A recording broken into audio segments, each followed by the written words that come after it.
ओम नमः सिद्धिभ्यः। नमो अरिहन्ताणं, नमो सिद्धाणं, नमो ऐर्याणं, नमो वच्छायानं, नमो लोये सर्वसाहुं। मंगलम भगवान वीरो, मंगलम गौतमो गणी, मंगलम कुंदकुंदार्यो, जैन धर्मोस्तु मंगलम। सर्वमंगल्य मंगल्यम सर्वकल्याणकारकम, प्रधानं सर्वधर्माणां जैनं जयतु शासनं, जैनं जयतु शासनं। नमः श्रीवर्धमानाय निर्दोष्मकलिलात्मने, कालं त्रिलोकानं विद्यादर्पणयति। चेतिले चेतन, चेत्या विना किं चालसि।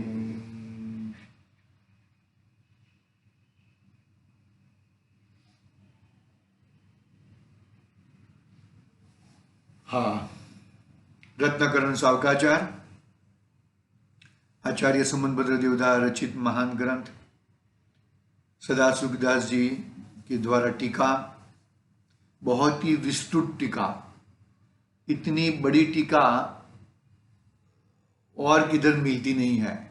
मतलब इतनी बड़ी टीका, मतलब आचार्य देव की 2 लाइन के पीछे इतना सारा लिखना छोटी बात नहीं है, बहुत बड़ी बात है। हमने सम्यक चारित्र अधिकार में 5 अणुव्रत, फिर 3 गुण व्रत और 4 शिक्षा व्रत। तो गुण व्रत की चर्चा प्रारंभ हुई थी। इसमें दूसरा गुण व्रत है अनर्थ दंड व्रत। अनर्थ दंड व्रत यानी कि कोई भी प्रकार जहां पे कोई अर्थ नहीं हो, जहां से कुछ मिलने वाला नहीं हो, ऐसे ही अनर्थ अनर्गल अनर्थ चीजें तुम्हें करना, उस खामा खा पाप बांधना, कोई भी कर, कोई जरूरत नहीं है। जो होना है वो जो निश्चित है, फिर भी उसके उसके उसके लिए विचार करना, विकल्प करना, ये करना वो करना, इससे अनर्गल यानी कि अनर्थ प्रकार के हमके इसने अनर्थ कर दिया। तो हर समय हम अनर्थ करते। क्यों अनर्थ करते हैं? हम हमारे भगवान आत्मा को, हमारे स्वरूप को हम जानते नहीं है और इसमें तन्मय नहीं रहते हैं। इसके लिए हम अनर्थ करते हैं निरंतर, हर समय। तो अभी ये अनर्थ दंड व्रत में 5 प्रकार के उसके भेद हैं। कौन कौन से? तो हिंसा दान, पापोपदेश, दुष्कृति, प्रमादचर्या और एक बचा, और कौन सा बचा? प्रमादचर्या। ऐसे 5 प्रकार के हैं। भूल जाते हैं ना। अपध्यान ऐसे 5 प्रकार के अनर्थ दंड व्रत कि हम ये एक क्रिया करते हैं तो हमारा अनर्थ दंड व्रत कहलाता नहीं है। क्या क्या, कौन कौन सी याद रहेंगे? हिंसा दान, पापोपदेश, अपध्यान, दुष्कृति और प्रमादचर्या। किसी भी प्रकार की प्रमाद करना, कंटाला आता है, नहीं काम करना है, प्रमादचर्या। अनर्गल प्रवृत्ति की बात अभी हम प्रारंभ करेंगे। अनर्गल प्रवृत्ति में सदाशिवदास जी क्या कहना चाहते हैं, पढ़ते हैं हम यहां से। देखो, हाँ, अनर्गल प्रवृत्ति का त्याग, व्यर्थ का आरंभ, विसंवाद छोड़ देना चाहिए। व्यर्थ का आरंभ, किसी भी प्रकार का आरंभ या विसंवाद, किसी ये संवाद फालतू में, विसंवाद, झगड़ा करने का, ये करने का, वो करने का, विसंवाद छोड़ देना चाहिए। मतलब कोई ऐसा बात कर रहा है, अपने को लगे कि अभी झगड़े का स्वरूप होने वाला है, छोटा, ठीक है भाई, मेरी गलती है, माफ कर देना, इससे छोटा पड़ जाने का। मतलब इससे क्या होता है कि ज्यादा कषाय बढ़ती नहीं है। कषाय जो बढ़ती चाहिए ऐसी बढ़ती नहीं है। कषाय को शांत करना है, कषाय को और उपसाना नहीं है। कषाय को जितनी शांत करोगे, जितनी मंद करो, मंद, मंद के बाद शांत, शांत यानी कि कषाय निहवत, कषाय दिखे, मंद मंद कषाय तो भी अंदर अंदर खदबदता है, लेकिन कषाय को शांत कर देता है। कोई जरूरत नहीं है मुझे इसकी, भाई ठीक है, तू सही है, तू सही है। इस प्रकार से कषाय को शांत करना बहुत अति आवश्यक है, क्योंकि सही है झूठ है वो तो सामने दिखने वाला ही है। इसमें कोई किसी के छुपाने से या किसी के दबाने से कुछ दबता नहीं है। देखो क्या कहते हैं, व्यर्थ का आरंभ विसंवाद छोड़ देना चाहिए। माटी, कचरा, कीचड़, कांटा, ठिकरा, मलमूत्र, कफ, उछिट, जल, अग्नि, दीपक इत्यादि भूमि को देखे बिना मत पटको। ये सब जो डालते हैं हम लोग, तो किधर भी मत डालो, कोई अच्छी तरह से डालो जिससे वहां पे जीव जंतु ना हो। शीघ्रता से पाषाण, काष्ठ, आसन, शैया, पलंग, धातु के बर्तन, चरवा, चरी, तबेला, परात, चौकी, पाटा, वस्त्रादि को जमीन के ऊपर घिस घिस कर, रगड़ रगड़ कर, घिसट कर प्रमाद से मत सरकाओ। हम लोग देते हैं ना, ऐसा बर्तन देते हैं, सरका के देते हैं, तो ऐसे इससे बहुत जीव हिंसा हो जाती है। होते हैं ना, नीचे नीचे भूमिका के जीव रहते ही है, तो वो ऐसे उठा उठा के देना चाहिए। मुनिराज तो परिमार्जन करके लेते हैं, लेकिन जो परिमार्जन यानी कि वो जीव जंतु से रहित होकर, यानी कि पिंछे से परिमार्जन करते हैं ना। कैसा परिमार्जन करते हैं मालूम है? बेचता उठता, अरे मान लो कि धूप में है, अभी धूप में से छाव में जाना है, तो धूप में ऐसे ऐसे परिमार्जन करेंगे अपने शरीर को। क्यों? कि धूप के जीव यदि छाव में जाएंगे ना, तो वो ठंडी के कारण मर जाएंगे, और छाव में से धूप में आएंगे तो भी परिमार्जन करेंगे। क्यों? क्योंकि भाई जो छाव के जीव है वो धूप में आएंगे तो मर जाएंगे। इतनी काळजी रखते हैं। हमें लगता है क्या है, बाबूजी ने कहा ना कि वो अगरबत्ती से मच्छर मर जाते हैं तो नहीं जलाना है, बात सही है। इस प्रकार की अनर्गल प्रवृत्ति हमारी एक निंद के लिए, हमारी प्रमाद को बढ़ाने के लिए हम ये सब करते हैं, तो गलत है ऐसा।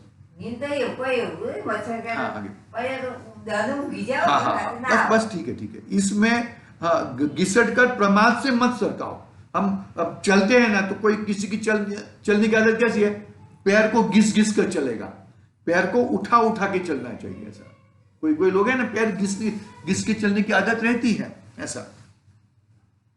इसमें यत्नाचार का अभाव है। इसमें क्या है? यत्नाचार का अभाव है। बहुत जीवों की हिंसा होती है, अतः देखकर यत्न से उठाओ, धरो, देखकर उठाओ और आराम से दो। ऐसा खड़ा होना पड़ता है, चलो भाई ऐसे ऐसे सरका देता हूं, तुम ले लेना करके, इस तरह से नहीं करना चाहिए। फिर आगे, बिना प्रयोजन भूमि का कुचरना, वृक्ष की डालियां का तोड़ना, वृक्ष की तोड़ना नहीं, मोड़ना। हम डालियां मोड़ देते हैं ना, ऐसा टेढ़ी कर देते हैं, तो वो वृक्ष की डालियां का मोड़ना, हरे घास को छेदना, रगड़ना, कुचरना, वृक्ष के पत्ते फूल आदि को चीरना, तोड़ना, वृथा जल पटकना इत्यादि कार्य पाप से डर कर नहीं करो। इससे पाप होता है, एक इंद्रिय जीवों की हिंसा होती है और तुम्हारी प्रमाद अनर्गल प्रवृत्ति बढ़ती है। इसलिए तुम ये सब चीजें मत करो, ये सब इससे पाप होता ही है, ऐसा कहते हैं।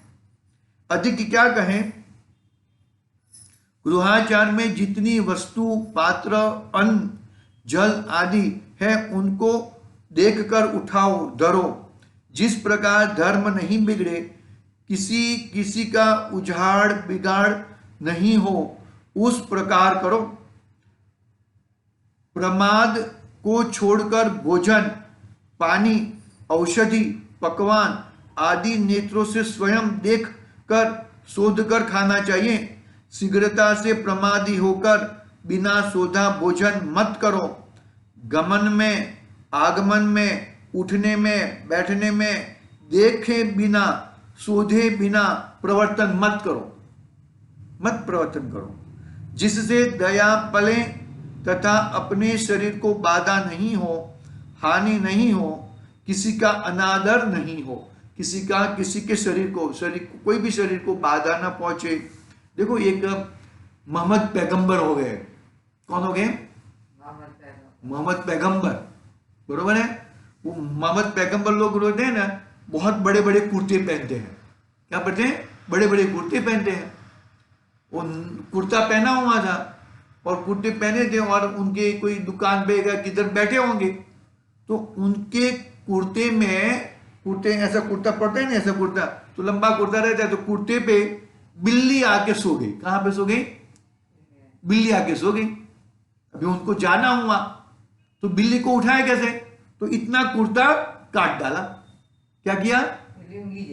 बिल्ली सो रही है, बिल्ली को खलेल नहीं पहुंचाना है, तो क्या किया हम लोग? तो है चला कट, ऐसा करेंगे हम लोग तो। हाँ, वो कौन थे? मोहम्मद पैगंबर यानी कि मुसलमान थे।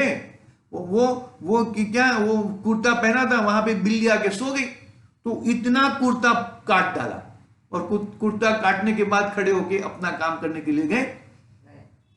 मतलब इस तरह से हम किसी को कुछ परेशान हो, किसी से, देखो क्या कहा, अपने शरीर को या किसी के शरीर को बाधा नहीं हो, हानि नहीं हो, किसी की अनादर नहीं हो, इस तरह का हमें कार्य करना चाहिए। ठीक है, आगे अभी प्रमादी होकर क्या कहते हैं? प्रमादी होकर हित अहित का विचार किए बिना, सुपात्र कुपात्र का विचार किए बिना किसी से कुछ बात नहीं करो, कोई भी बात मत करो। क्या कहते हैं यहाँ पे? प्रमादी होकर हित अहित का विचार किए बिना, सुपात्र कुपात्र का विचार किए बिना किसी से कुछ बात नहीं करो, कहने में गुण दोष का विचार करके कहो। जो भी मतलब क्या होता है इसमें, देखो हम हमारे छोटी जाति के जीवों से हम बात करते हैं तो क्या है कि कुछ न किसी तरह से उसके संस्कार हमारे में आ जाते हैं। क्या कहा? उसके संस्कार हमारे में आ जाते हैं। वो ऐसा करता है, वो ऐसा करता है, वो हम भी ऐसा करें तो ऐसे संस्कार आ जाते हैं। जो नीच जाति के जीव है, क्यों हम उसके अपने बच्चों को भी हम क्यों खेलने को नहीं? अभी तो बम्बई हो गया, बम्बई में तो कौन नीच और कौन जीत, कोई किसी की जातिवादी का, कोई अभी तो किधर भी जातिवादी का तो सब गया है, लेकिन फिर भी उसके संस्कार अपने में आ जाते हैं। हमें लगे ऐसा, हमें ऐसा महसूस होता है। एक और एक कहानी कहता हूं उसके, एक बार कही थी मैंने।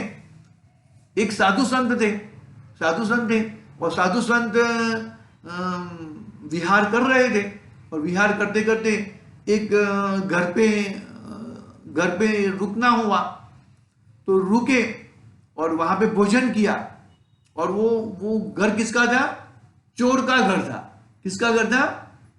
चोर का घर था। साधु संत महंत साधु थे, चोर का घर था। उनके घर पे खाना हुआ, खाना किया और उसके घर पे घोड़ा था, बहुत अच्छा घोड़ा था। तो ये साधु संत वो घोड़ा लेके चले गए। अरे चले गए आगे चले गए, घोड़ा मेरे साथ, मैं घोड़े पे क्यों सवार हूं? घोड़ा मेरे साथ क्यों आ गया? मैं घोड़े को लेके क्यों निकल गया? कुछ समझ में नहीं आया। फिर ऐसा सोचा, बाद में तहकीकात किया वो घर किसका था, तो बात आई कि वो चोर का घर था। किसका घर था? चोर का घर था। तो चोर के घर का खाना खाया तो चोर के संस्कार हो गए। वो तो घोड़ा वापस दे दिया, ऐसा नहीं है, घोड़ा लेके चले गए, वो घोड़ा वापस दे गया। मतलब कहने का भावार्थ ऐसा है कि हम जिन लोगों के साथ मिलते हैं, बातें करते हैं, तो क्या होता है, वो सामने वाला क्रोध से बोलेगा तो हम भी क्रोध से बोलते हैं, सामने वाला धीमे बोलेगा तो हम भी धीमे से बोलते हैं। ऐसा होता है ना, ये आपले है, संस्कारों की आपले हो जाती है। देखो ये आत्मा में रहना एक अलग बात है और चरणान योग की बात अलग है। चरणान योग तो पक्का होना ही चाहिए। अरे आत्मा में नहीं रह सके तो भी चरणान योग तो पक्का होना ही चाहिए हमारा, क्योंकि चरणान योग से पापों से बचते हैं हम, और पुण्य हमारा पुण्य उपार्जन होता है। और पुण्य कोई धर्म नहीं है, पुण्य से मोक्ष नहीं मिलने वाला, वो तो एकदम पक्की बात है। लेकिन पुण्य के उदय में हमारा कुछ न कुछ काम, देखो हमको तो कितने बजे पढ़ना था, 7:30 बजे पढ़ना था। तो वो 7:30 बजे भाई आ गए, तो कहते हैं कि वो तुम्हारा 7:30 से 8:30 हो गया ना, वो 1 घंटा तुम्हारा पाप का उदय आ गया। समझ में आई बात? आई बात समझ में? विघ्न है ना। हाँ, आज मैं एग्जाम लिख रहा था कि शुभ कार्य कर रहा था, बड़ों पढ़ रहा था और एग्जाम लिख रहा था, और वो कौन आ गया? वायर वाला आ गया, इंटरनेट वाला आ गया, 2 घंटा बिगाड़ दिया मेरा। तो वो पाप का उदय हो गया। आई बात समझ में? मतलब अभी क्या होता है कि इन लोगों के साथ बातें करेंगे, वो करेंगे, हमको लगता है कि हम अच्छा कर रहे हैं। ऐसा नहीं है। 2-5 रुपया, 10-15 रुपया, 100-200 रुपये के लिए उन लोगों से लड़ने का कोई मतलब ही नहीं है। ले भाई ले लीजिए भैया। क्या होता है, उसमें संस्कारों की आपले हो जाती है। उसका गुस्सा देख के हमारे को गुस्सा आ जाता है। अरे ऐसा गुस्सा करता है तो हम भी ऐसा गुस्सा करें। बहुत होता है इसमें, बहुत ही प्रमादचर्या में आता है सब चीज।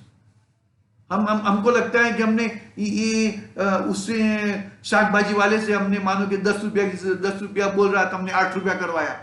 अरे 2 रुपया के लिए तूने कितना समय बिगाड़ा। पैसा है ना, वो तो जड़ है, उसके लिए तूने 2 रुपया के लिए कितना समय बिगाड़ा। अरे वो 2 रुपया उसको दे दिया हो तो तेरा 10 मिनट बचता था। 10 मिनट तू घर पे आता था जल्दी, घर पे आता था तो तू स्वास्थ्य कर सकता था इतना जल्दी। हर चीज में कोई छोटे लोग हैं, ऐसे छोटे लोगों की ऐसी बात नहीं है कि कोई अपना समय बचे, अपना ऐसा संस्कार अपने में ना आए, इसके लिए उनसे दूर रहना जरूरी है, क्योंकि बहुत गड़बड़ होती है उसके लिए। क्यों हम लोग अच्छे लोगों से क्यों दोस्ती करते हैं? दोस्ती अच्छे लोगों से करना, अपने से ऊंचा रहे, अपने से ऊंचा हो उसकी दोस्ती करना। क्यों ऐसा कहते हैं हम लोग? क्योंकि भाई हमारा बिगड़े नहीं तो हमारा बिगड़ जाएगा। अपने से नीचे लोगों की दोस्ती मत करना। ऐसा होता है। देखो मतलब कहने का प्रमादचर्या में इस तरह से प्रमाद बढ़ते रहते हैं। हम किसी के घर पे जाए तो कितना अच्छा, वो हम लोग गए थे पहले शांता मामा के घर पे, बराबर है, तो वहां पे वो बर्तन अच्छी तरह से रात को एक बर्तन सुखा करके रख देते हैं, तो कितना अच्छा लगा अपने को। भाई नहीं, अपने को भी ऐसा करना चाहिए। तो मतलब ऐसे अपने से ऊंचे लोगों की दोस्ती होनी चाहिए। अपने से ऊंचे लोगों की दोस्ती होने से हमारा थोड़ा और कल्याण हो सकता है। ज्ञानी पुरुषों की, इन सब लोगों की दोस्ती अपनी होनी बहुत जरूरी है। देखो क्या कहा यहां पर, हाँ, यदि कोई आपसे पूछे तो शीघ्रता से उत्तर मत दो। शीघ्रता से बहुत ऐसे गुस्सा करके शीघ्रता से उत्तर मत दो। यही कहो कि मैं समझकर विचार कर आपको उत्तर दूंगा।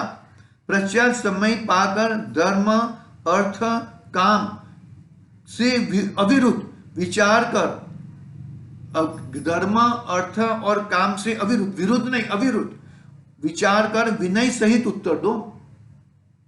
किसी को जवाब देना है तो शांतिपूर्वक, शीघ्रता नहीं करनी चाहिए, शांतिपूर्वक, धीरज पूर्वक, कितनी शांति से बात करें हम लोग। क्योंकि क्या होता है, हम उश्केराएंगे तो सामने वाला उश्केराएगा, हम शांत रहेंगे तो उसकी उश्केराहट शांत हो जाएगी। ये वाइस वर्सा है, वाइस वर्सा है। हाँ, शीघ्रता से उत्तर देने से उस समय क्रोध मान माया लोभ के वश से वचन निकलने का ठिकाना नहीं रहता। क्रोध से, मान से, माया, अरे शांति से, इतना जीवन शांत बनाना चाहिए। रियल में बोलता हूं, बहुत ही शांत बनाना चाहिए।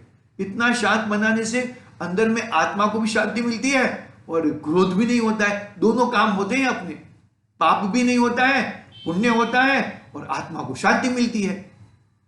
कितनी अच्छी बात है। शीघ्रता से उत्तर देने से उस समय क्रोध मान माया लोभ के वश से वचन निकलने का ठिकाना नहीं रहता। कषाय के वेग में योग्य अयोग्य कहने का विचार नहीं रहता। कषाय के योग में कुछ भी कह देता है। दूसरे की पूरी बात सुनकर तथा कहने का संपूर्ण अभिप्राय जानकर ही उत्तर देना उचित है। वो पूरी बात सुनना चाहिए, पूरा क्या कहना चाहता है, फिर उसकी पूरी बात सुनकर अभिप्राय उसका जानकर उत्तर देना चाहिए। अतः प्रमाद से असावधानी से वचन मत कहो, प्रमाद से असावधानी पूर्वक वचन मत कहो। एकांत रूप हठाग्राही पक्षपाती नहीं होना चाहिए, हठाग्राही पक्षपाती एकांत रूप से नहीं होना चाहिए, इससे धर्म बिगड़ जाएगा। हठाग्राही नहीं, कोई बोलता है ना, देखो एक मंदिर का प्रोग्राम था ना, मंदिर का प्रोग्राम था, वो कौन सा प्रोग्राम था, वो जो पंचमेरु लेके आए थे ना, पंचमेरु लेके आए थे, पंचमेरु।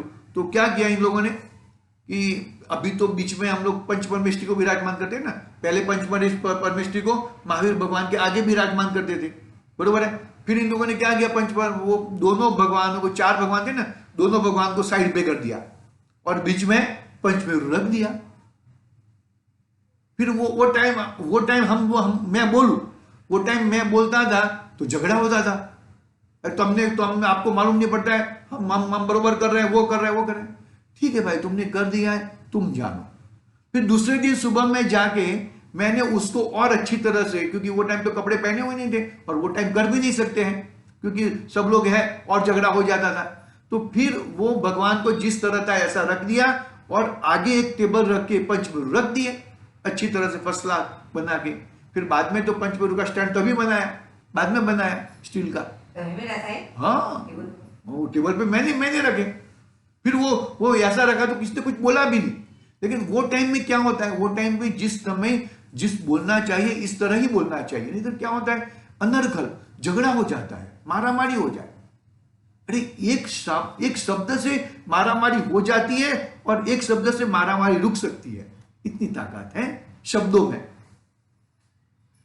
शब्द में ही महाभारत पूरा शब्दों से रचा गया था। महाभारत रचा गया शब्दों के कारण रचा गया, एक दूसरे के शब्द की, तुमने ऐसा किया, तूने ऐसा किया, तूने वैसा किया, तूने वैसा किया। इसमें महाभारत यानी कि पूरा कौरव पांडव का युद्ध हो गया। ऐसा होता है। ठीक, ज्यादा मत बढ़ो वहां पे, पूर्ण बाद में पूछने का, अभी तो ये गड़बड़ चल रही है ना, फिर यहाँ पे गड़बड़ हो जाती है बात। यहाँ पे क्या कहते हैं, यहाँ पर क्या कहना है, योग्य अयोग्य कहने का विचार नहीं रहता, मतलब शांति पूर्वक ऐसा करने से अच्छा रहता है, तुम्हारा भी अच्छा रहता है, सामने वाला भी अच्छा रहता है। दूसरे की पूरी बात सुनकर तथा कहने का संपूर्ण अभिप्राय जानकर ही उत्तर देना उचित है। अतः प्रमाद से असावधानी से वचन मत कहो। एकांत रूप हठग्राही पक्षपाती नहीं होना चाहिए, इससे धर्म बिगड़ जाएगा। हठग्राही नहीं होना चाहिए, पक्षपाती नहीं होना चाहिए। इसलिए दोनों लोगों के हित के लिए प्रमादचर्या अनर्थ दंड छोड़ो, प्रमादचर्या अनर्थ दंड छोड़ो। इस तरह 5 प्रकार के अनर्थ दंडों को समझकर उनका त्याग करता है। उनके अनर्थ दंड त्याग नाम का व्रत होता है। 5 प्रकार के, वापिस बोलो, 5 प्रकार के अनर्थ दंड। आपका उपदेश, हिंसा का दान, हिंसा के उपकरण का दान, अपध्यान, दुष्श्रुति और प्रमादचर्या। बाद में लिख लेना भाई। अभी तो मुझे रियली, मैं अपने आप को अभी ऐसा नक्की करने वाला हूं कि मानो कि 24 घंटा है ना, 24 में 7-8 घंटा तो सोने का रहता है, 2-3 घंटा खाना पीने का रहेगा, 6-7 घंटा ऑफिस पे जाना पड़ेगा, बाकी का घंटा इसके पीछे लगाना है। बहुत जोर शोर से अपने को इसमें पीछे लगाना ही है, बहुत जरूरी है। क्योंकि अभी तो ढलती उम्र आ गई, अभी तो 50 साल के तो 55 तो हो गए। भले हम जब तक तबियत अच्छी रहेगी तब 5-6 घंटा नौकरी अपना बिजनेस में जाएंगे, लेकिन ये बहुत जरूरी है अपने मन को, अपने कषायों को शांत करना, विषयों को शांत करने के लिए जिनवाणी के अलावा और कोई साधन नहीं है आपके पास। विषयों को शांत रखना और बाकी कषायों को शांत रखने के लिए जिनवाणी के अलावा और कोई साधन नहीं है तुम्हारे पास उपलब्ध। बार बार तो मंदिर जा नहीं सकते, मंदिर में कितना टाइम बैठेंगे हम लोग। जिनवाणी अपने घर पे है, शांति से पढ़ो, अरे जिनवाणी भी एक देव के समान है। देव, शास्त्र और गुरु, गुरु के पहले जिनवाणी का स्थान है। बहुत ही रस का, इतना रस निकालना चाहिए और इतना रस से अपने को इतनी रुचिपूर्वक अंदर आत्मा में प्रवेश करना चाहिए। देखो अभी 7 व्यसन की बात करते हैं। 7 व्यसन भी अनर्थ दंड में आ जाता है। फालतू में व्यसन करता है ना, जुआ खेलना, नहीं व्यसन सब, जुआ खेलना, शिकार खेलना, परस्त्री गमन करना, ये सब सप्त व्यसन में आ जाता है। क्या जरूरत है, क्या कितना क्या हुआ वो अष्टमूल गुण, ये 8 मूल गुण, श्रावक ना 8 मूल गुण, इनका त्याग, 5 उदंबर फल यानी कि 5 उदंबर फल और 3 मकार का त्याग वो श्रावक के मूल गुण है। श्रावक को इतने करने ही चाहिए। बात समझ में? बहुत ही है, हम बहुत ही गड़बड़ है, हमारी गड़बड़ है। ये क्या है? ये जुआ, देखो जुआ का त्याग, अनर्थ दंडों में महान अनर्थ दंडों में महान अनर्थ करने वाला जुआ है। कौरव पांडव का युद्ध जुआ से हुआ था ना, जुआ खेलने के कारण। जुआ हिंदी में बोलते हैं, जुगार गुजराती में बोलते हैं। जुआ सप्त व्यसनों में प्रधान है। जुआ के कारण ही सब कुछ होता है। समस्त पापों का संकेत स्थान है, महा आपदा का कारण है, समस्त अनितियों में महा अनिति है। जुआ खेलने वाला कुछ भी कर सकता है, आगे पीछे ऊपर नीचे कुछ। जुआरी के परिणाम ही महादुष्ट होते हैं, महापरिणाम दुष्ट होते हैं। वह अपना सब घर संपत्ति जुआ में हार कर दूसरे का धन लेना चाहता है। क्या कह? वह अपना सब घर संपत्ति जुए में हार कर भी दूसरे का धन लेना चाहता है। भले हार जाए, लेकिन हार जाऊंगा, लेकिन मेरा चांस आएगा, मैं जीत जाऊंगा। वो सो हारा हुआ जुगारी डबल खेलता है, ऐसा बोलते हैं ना, डबल खेलता है। हारा हुआ जुगारी डबल खेलता है। शेयर बाजार भी एक जुआ ही है। शेयर बाजार, तुम वो कंपनी को देखा नहीं है, कंपनी क्या करती है क्या नहीं करती है, फिर भी ये लगाते हैं शेयर बाजार में। तो ये शेयर बाजार एक तरह का जुआ ही है, 100% जुआ है, व्हाइट कलर का जुआ। क्या थी पैसा आप पति गई बात। क्या हुआ? देखो समस्त, हाँ, जुआरी के इतना अधिक लोभ होता है कि वह रात दिन यही विचार करता है। रात दिन शेयर बाजार का रात दिन विचार, अरे ये शेयर बढ़ जाएगा, हाँ ये बहुत ध्यान रखना पड़ेगा, अभी ये मैंने बेच दिया है ना, अभी घट जाएगा तो और मैं खरीद लूंगा। रात दिन उसके विचार आते रहते हैं, उसके विचार आते रहते हैं। मैं पहले शेयर बाजार का बिजनेस करता था ना, तो ये चश्मा आए ना, मुझे नजदीक के चश्मे आए, वो शेयर बाजार के कारण आ गए। ऐसा देखते रहना पड़ता है। छापा में नहीं, वो कंप्यूटर में, छापा में क्या, कंप्यूटर में देखते रहता है। जुआरी को इतना अधिक लोभ होता है कि रात दिन यही विचार करता रहता है, दूसरे का धन मेरे पास आ जाए, चाहे कैसे भी हो। मेरा धन जाता हो तो जाए, अपयश होता हो तो हो, दरिद्रता होती हो तो हो, किसी प्रकार से दूसरे का धन मैं जीत लूं, तभी मेरा जीवित रहना सफल है। ऐसा जुआरी सोचता है, जुआ खेलने वाला, जुगार। नहीं, इसका अलग है, उसका तो अलग है, उसका तो प्रोग्रामिंग करने का रहता है।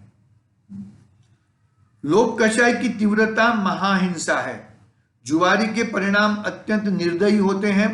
वह हमेशा दूसरों का घात करना ही विचारता है। यदि जुआ में धन हार जाता है तो चोरी करता है, धन के लिए लोगों को मार डालता है।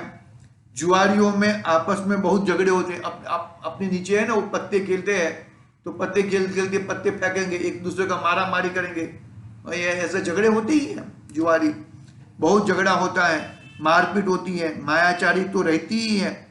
जिनसे बहुत प्रेम होता है उनसे बहुत कपट करके, अनेक प्रकार से छल करके धन लेना चाहता है। जुआ तो कपट का स्थान ही है, जुआ तो कपट का स्थान ही है। हजारों छल रचे जाते हैं। जुआरी अपनी स्त्री को भी जुआ में दांव पर लगा देता है, अपनी स्त्री को भी जुआ में दांव पर लगा देता है। पुत्री को भी दांव पर लगा देता है।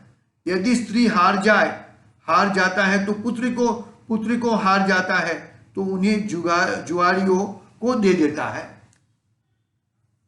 ऐसा है भाई, देखते हैं ना हम लोग, कितनी खराब बातें हैं। मतलब ये सब क्यों होता है कि जिसने तत्व का विचार नहीं किया है, मैं कौन हूं, मैं कैसे सुखी होऊं, उसका विचार नहीं करता है। मेरा स्वरूप क्या है, मेरा स्वरूप का चिंतन छोड़ देता है, तब जाके दूसरे का चिंतन आता है, और दूसरे का चिंतन आता है तब उसमें खेल करते रहता है,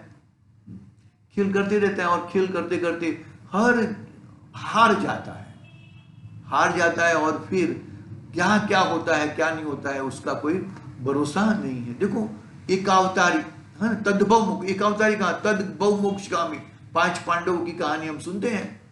किस प्रकार के किस प्रकार से वो युधिष्ठिर जी को जुआ खेलना नहीं था, युधिष्ठिर महाराज को जुआ खेलना नहीं था। आप सुनना अच्छी तरह से बात को। क्यों जुआ खेला? कि भाई किसी भी प्रकार से एक कौरव पुत्र दुर्योधन शांत हो जाए और झगड़ा ना हो और युद्ध ना हो। युद्ध में तो खुमारी होने वाली है, आइदर मेरी साइड हुई तो भी मेरे भाई है, और वहां पे हुई तो भी मेरे भाई है। ऐसी खुमारी ना हो और कौरव पुत्र शांत हो जाए, दुशासन आदि सब शांत हो जाए, इसके लिए युधिष्ठिर जी ने जुआ खेला और द्रौपदी को इसमें रखा था। बस में ऐसा नहीं है, क्योंकि वो ज्ञानी थे, उनको मालूम था कि भाई ये युधिष्ठिर नहीं थे ना, जो भी है वो यहाँ पर क्या बात कर रहे, क्या बात चल रही है वो बात को पकड़ो ना। यहाँ पर क्या बात है, दूसरी बात पे मत आओ। गड़बड़ क्या होती है कि यहाँ पर हम लोग क्या सोचते हैं कि भाई ये एक गलत काम नहीं था, उनका थिंकिंग अलग था। उनका थिंकिंग ये था कि ये भाई ये युद्ध बच जाए। उन्होंने 14 साल की वनवास क्यों लिया कि भाई हम कोई बात नहीं है, हम रेडी है, फिर भी युद्ध मत करो, युद्ध ना हो जाए, युद्ध से बच जाए। लेकिन फिर भी युद्ध से तो बचे नहीं, वो तो किसी भी प्रकार से वो कौरव पुत्र शांत नहीं हुए और फिर युद्ध हुआ, महामारी हुई, ऐसी बातें हैं। तो क्या हुआ यहाँ पर, बस बात पूरी करते हैं हम यहाँ से। देखो जुआरी दरिद्री वैसनी को भी अपनी पुत्र ब्याह देता है, जुआ में अपने रहने का मकान भी बेच देता है, दाव पर लगा देता है, पुत्र को भी बेच देता है। लाखों के धन का धनी एक क्षण भर में अपना समस्त धन हारकर दरिद्री हो जाता है तथा महा आर्तध्यान रौद्रध्यान से मरकर दुर्गति में भ्रमण करता है। यदि जुए में धन जीत कर लाता है तो अभिमान पैसा हो जाता है, हाँ, इसका धन कुमार्ग में खर्च हो जाता है। महारौद्र ध्यान के प्रभाव से मरकर महाकुयोनियों में पाकर संसार में भटकता है। हाँ, अभी एक पैराग्राफ थोड़ा पढ़ लेता हूं, हाँ, टाइम तो हुआ है अपना, 1 मिनट लगेगी। हाँ, जुआरी मद्यपान भंगपान आदि भी करता है, वेश्याओं में आसक्त हो जाता है, उसका धन सुमार्ग में नहीं लगता, उससे न्यायपूर्वक कोई भी आजीविका नहीं की जा सकता। जुआरी का कोई विश्वास ही नहीं करता, उसे कोई धन उधार नहीं देता, जुआरी कभी सत्य वचन नहीं बोलता, जुआरी के शुभ भाव नहीं होते, अपने पूर्वोपार्जित कर्म के द्वारा दिए हुए न्याय कि धन में कभी संतोष नहीं करता, एकांत में किसी को भी अकेला पाकर उसे मारकर धन छीनकर ले जाता है। अपना बहुत ही खास निकट का रिश्तेदार भाई हो उसे भी एकांत में मारकर जेवर वगैरह ले जाता है। इस प्रकार की जुआरी किस भी प्रकार की, वो नहीं सोना बेच देता है, अपनी पत्नी के दागिने बेच देता है, कुछ भी कर देता है। उसको क्या लगता है कि ये मैं दे दूंगा उससे और कमा लूंगा, इसे जुआ में मैं खेलूंगा उससे मैं डबल कमा लूंगा। लेकिन वो ये सब घुमाते जाता है और दरिद्रपन आ जाता है और अंत में मर जाता है, महाकुयोनि में जाता है। और फिर क्या कहते हैं आगे, यदि किसी भी प्रकार से जीत लिया, जुआरी का पैसा, जुआ से पैसा जीत लिया, तो क्या होता है आगे, और वो अभिमानी हो जाता है, बहुत ज्यादा खर्चा करने लग जाता है, उल्टा खर्चा करता है और पैसा की बर्बादी हो जाती है और फिर भी बाद में अंत में महाकुयोनियों में चला जाता है। हमें हमारा आत्मा के ऊपर विश्वास करके हमें आगे बढ़ना चाहिए। इसके लिए आज की बात यहाँ पे पूरी करते हैं। ओम नमः सिद्धि व्याहम। निज निधि निज में बताई यह अनंत उपकार है।